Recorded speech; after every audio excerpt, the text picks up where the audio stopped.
Don't write a book. Wait, am I gatekeeping? No, actually, I'm doing the opposite, and I'm telling you that going through these gates is a lot easier when you get through these little gates first. Besides, I'm far too busy writing to keep hanging out at the gate trying to keep people out. I mean, come on. If we haven't met before, hi, I'm Katri, and I've been writing stories ever since I learned to write. And this is Protagonist Crafts, the place for people who are kind of obsessed with that whole writing thing. Do you know who should never write a book? Anyone who never wants to write a book. For anyone else, the question isn't really should they write a book, but rather should they write a book now or perhaps a little later.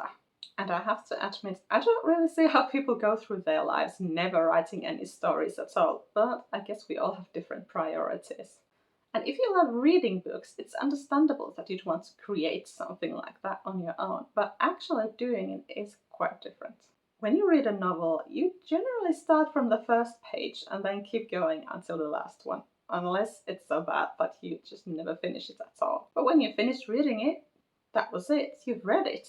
But if you approach writing a book the same way you approach reading a book, you're going to get in a lot of trouble. So what am I saying here? Should you get a degree in creative writing or literature?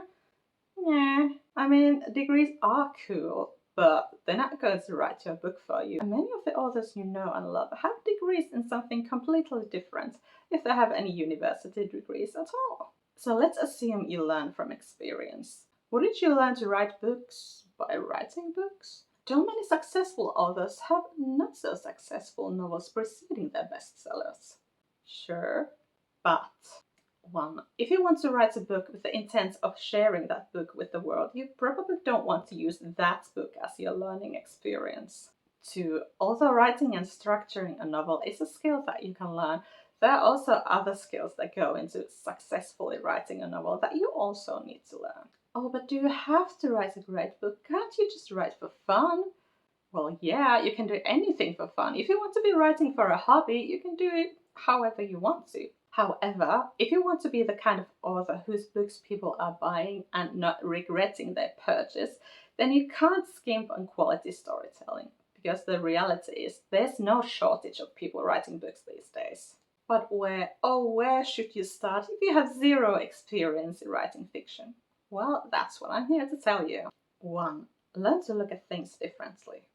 Easier said than done, I'm sure, but that's why I need to practice it. Not seeing things only as they are or only as other people see them helps you write more interesting stories, and doing these kinds of exercises helps with your creativity in general as well. You can start by writing about your day in different ways.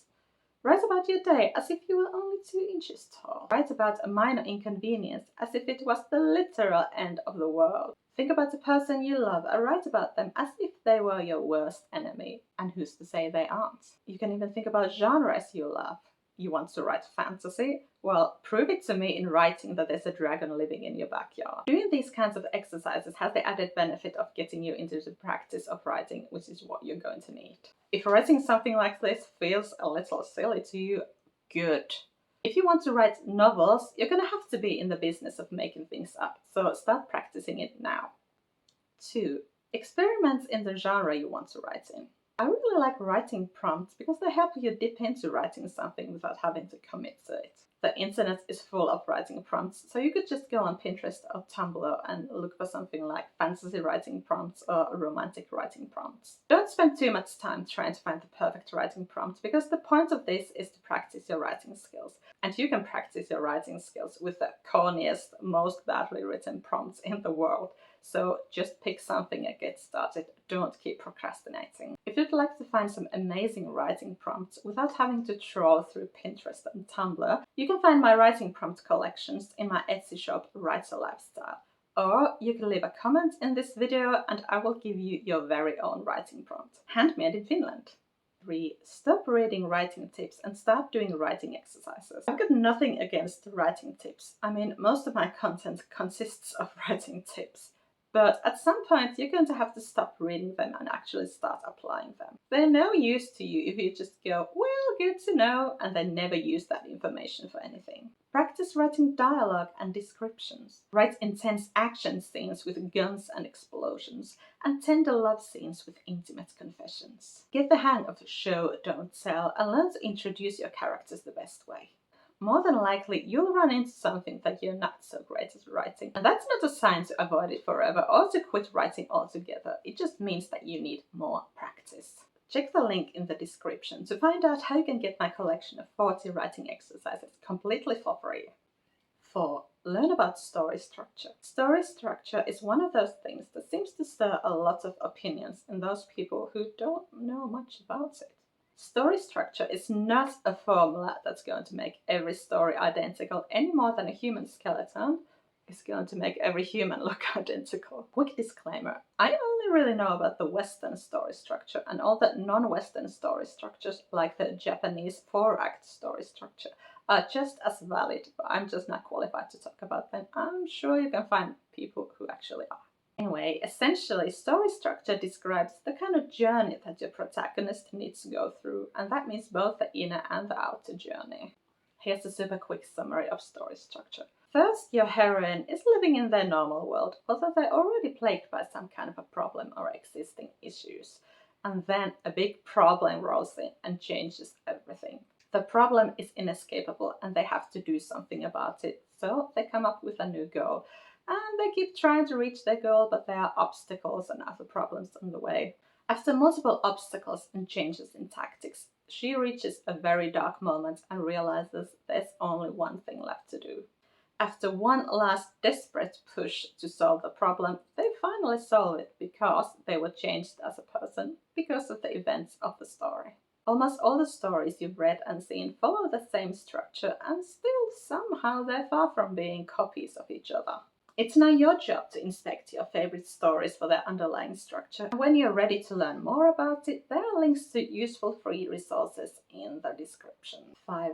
Figure out what amazing stories are made of. Some people really don't want to hear this, but if you want to write a novel that people will love, you can't replace a great story with exquisite writing. Your words can flow like a river of the tears you cried when you tried to be like your favorite author but didn't know how. And it still doesn't matter if you don't have a good story. Think about all the books, movies and TV shows you love. What do you like about those characters? What kind of twists and turns do the plots have? What kind of problems do the characters face, and what do they have to lose if they fail? You can't write a lukewarm story that has your readers saying, "So what?" if you want any readers at all.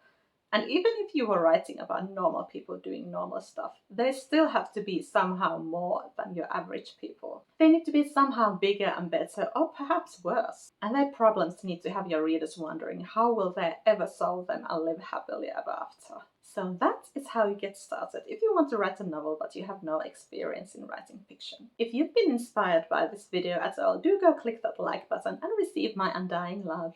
After that, you're going to have to figure out how to start writing that novel you've been dreaming about writing.